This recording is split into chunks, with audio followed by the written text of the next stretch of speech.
निगाहें India news, हर खबर पर पैनी नजर। चाय की चुस्कियों के साथ इस वक्त मैं इलाहाबाद हाईकोर्ट के पास हूं और बता दें कि चाय जो है इसने कहां से कहां किसको पहुंचाया सबको पता होगा, कहने की जरूरत नहीं है।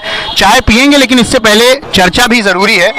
नमस्कार, आप देख रहे हैं निगाहें इंडिया न्यूज, मैं हूं विनय और इस वक्त मैं इलाहाबाद हाईकोर्ट के पास हूं और साल 2022 आने वाला है और उत्तर प्रदेश में कौन सरकार बनाएगा, किसकी बनेगी सरकार, यही हमारा मुद्दा है। मुद्दा गरम बा और गरम बा मुद्दा पे हथौड़ा मारने के लिए मेरे साथ यहाँ पर जनता जनार्दन है। सबसे पहले सर आपका नाम जानना चाहूंगा। राकेश कुमार पांडे। पांडे जी, सबसे पहले आप ये बताइए कि किन मुद्दों पर आप नाराज हैं योगी सरकार से और क्या लगता है कि उत्तर प्रदेश में सपा और भाजपा की आमने सामने की टक्कर है या नहीं है?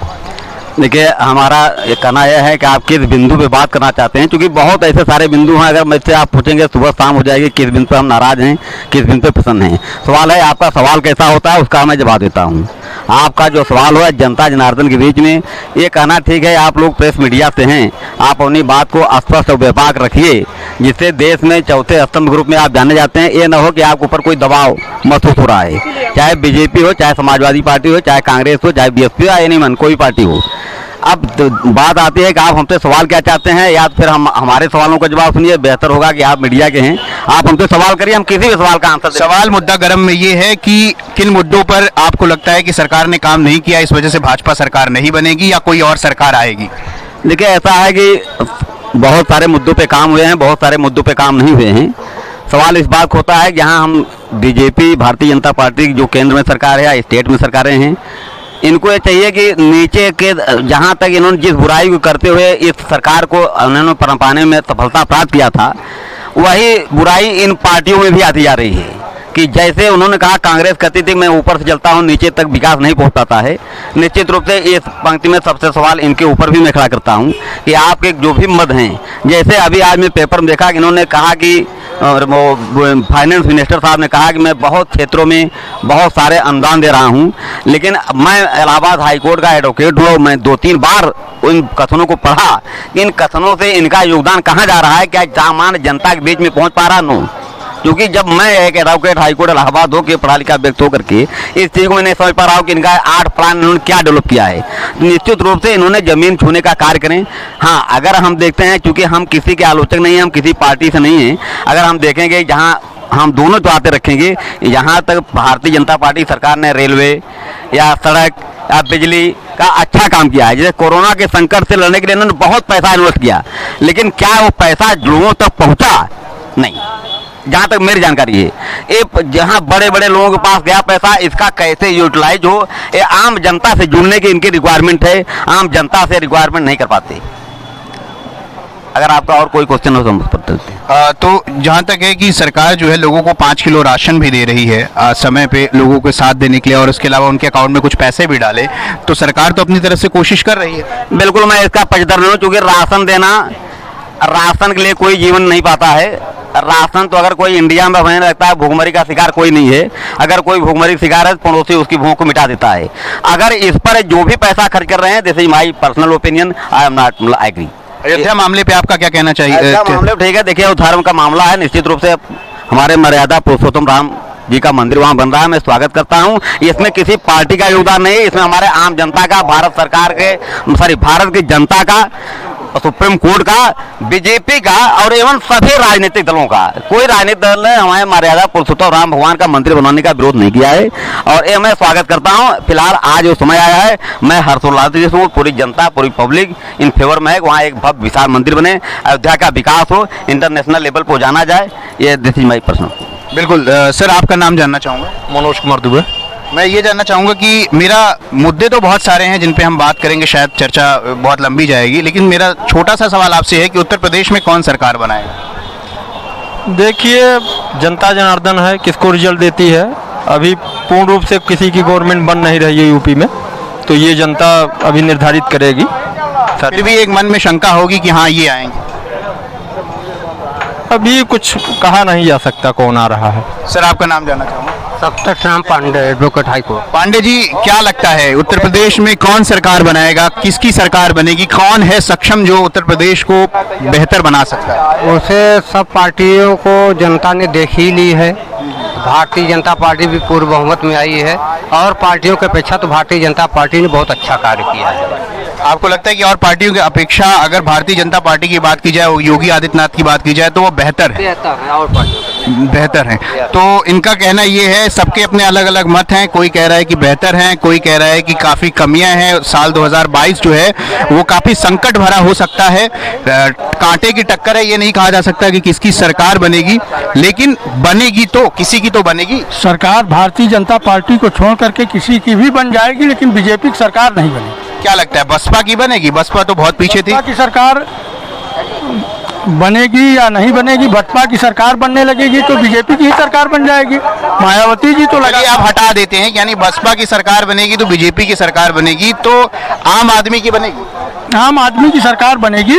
उसमें छोटे छोटे दलों का अलायंस हो करके अपने अपने मुद्दों को लेकर के लोकतांत्रिक तरीके से लोग इकट्ठा होंगे और इकट्ठा होकर के सरकार बनाने के लिए अदर दैन बीजेपी, जिस तरीके से भारतीय जनता पार्टी का नारा था कि कांग्रेस मुक्त भारत इन्होंने छेड़ा था, वैसे ही बीजेपी मुक्त लोकतंत्र का नारा दिया जाएगा और उसमें अपने आप जो है भारतीय जनता पार्टी साफ हो जाएगी। साइकिल की घंटी बजेगी, चैन उतर जाएगी या फिर कमल खिल जाएगा? नहीं, कमल तो पहले से ही कीचड़ में इतना कुचला जा चुका है कि उसमें कोई संभावना नजर नहीं आ रही है दूर दूर तक। जिस तरीके से सेकंड कोरोना ने और जिस तरीके से डबल इंजन की सरकार ने देश और प्रदेश की जनता के साथ विश्वासघात किया है, उसका पूरा पूरा जजमेंट जनता जनार्दन इनको 2022 में देगी, सुनाएगी, खुले मंच से सुनाएगी, उसका फैसला सुनाएगी। जैसे सरकार देख रही है, देखेगी, वैसे जनता भी देख रही है और आगे देखेगी।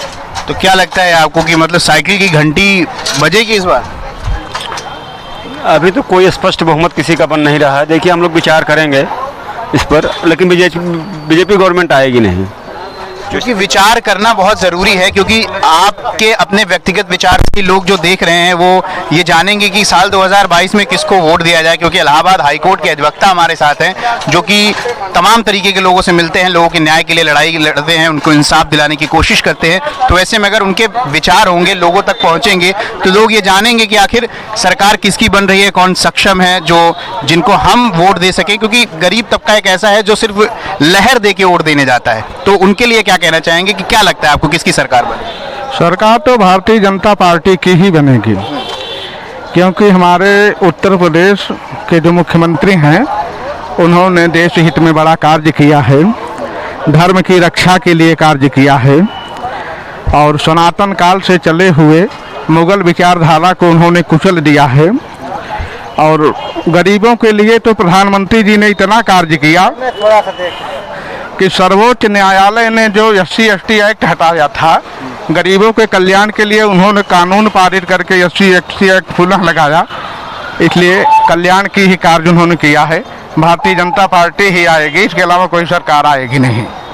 क्या लगता है, मतलब ऐसे बहुत सारे लोग हैं जो कह रहे हैं कि SC/ST एक्ट के थ्रू उन्हें फंसाया जा रहा है, उनकी एक साजिश हो जा रही है, सुनवाई नहीं। अच्छे और साफ चरित्र है, भारतीय जनता पार्टी के अलावा कोई सरकार बनने योग्य भी नहीं है और न आएगी। भारतीय जनता पार्टी ही बनेगी और उसी को बनना भी चाहिए।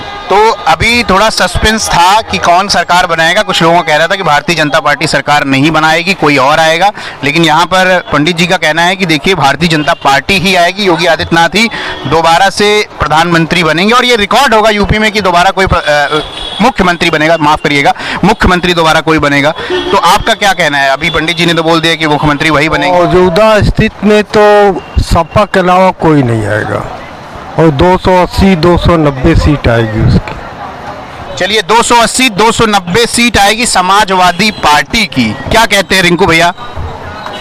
ये इस बार जो है भाजपा मुक्त उत्तर प्रदेश होगा, समाजवादी पार्टी 300 प्लस रहेगी, जो मेरा अपना व्यक्तिगत अनुमान है। 10 इन्होंने और बढ़ा दिया है, 10 इन्होंने और बढ़ा दिया है, 280-290 इनका मत था। आपका क्या कहना है? हमारा ये मत है किसी की भी सरकार बनेगी, कांग्रेस को बिना लिए सरकार नहीं बन सकती, ये हमारा 100% दावा है। मतलब कांग्रेस का जो है मिलावट, मतलब जो कहते हैं ना मिली जुली सरकार बनेगी, यानी कांग्रेस साथ में जो जुड़ेगा कांग्रेस के वही सरकार उत्तर प्रदेश में बना पाएगा, ये भी कहना है। तो बहुत सारी बातें निकल कर आई हैं। उसके कई कारण हैं कि भारतीय जनता पार्टी से लड़ने की कुमत समाजवादी पार्टी या बहुजन समाजवादी पार्टी की नहीं है। मोदी जी से लड़ना हो तो राहुल गांधी का नाम आता है, और अगर प्रदेश सरकार से लड़ने की बात आती है तो वहाँ सड़क से लेकर के और ट्विटर तक सिर्फ प्रियंका जी का ही नाम चलता है। बाकी लूटने के लिए समाजवादी पार्टी भी आ सकती है, बहुजन समाज पार्टी भी आ सकती है। अगर भारतीय जनता पार्टी का सही विकल्प बनना है तो राष्ट्रीय सिनेरियो को देखने की जरूरत है, और तभी प्रदेश का भी कल्याण होगा, देश का भी। इसलिए कांग्रेस ही अंतिम विकल्प के रूप में उभर के सामने आएगी, लेकिन अभी परिस्थितियां बदलने में थोड़ा समय लगेगा। तो ये इनका कहना है कि कांग्रेस जो है वो अंतिम विकल्प है और कांग्रेस की सरकार बनेगी। और एक भाई साहब ने कहा कि बिना कांग्रेस के साथ जुड़े किसी और की सरकार नहीं बन पाएगी, चाहे वो समाजवादी की बने, चाहे वो बहुजन समाजवादी की बने, या चाहे आम आदमी पार्टी के बने। लेकिन यहाँ पर कुछ लोगों का ये भी कहना था कि समाजवादी पार्टी 280, 290 और 300 प्लस पूर्ण बहुमत के साथ उत्तर प्रदेश में सरकार बनाएगी, यानी योगी आदित्यनाथ जी को टक्कर देने वाले अखिलेश यादव होंगे। देखना दिलचस्प होगा, आगे भी बात होगी, लोगों से हम जानेंगे कि आखिर साल 2022 में किसकी सरकार बनेगी, कौन उत्तर प्रदेश का मुख्यमंत्री होगा। इलाहाबाद हाईकोर्ट से विनय, निगाह इंडिया न्यूज के लिए। निगाह इंडिया न्यूज, हर खबर पर पैनी नजर।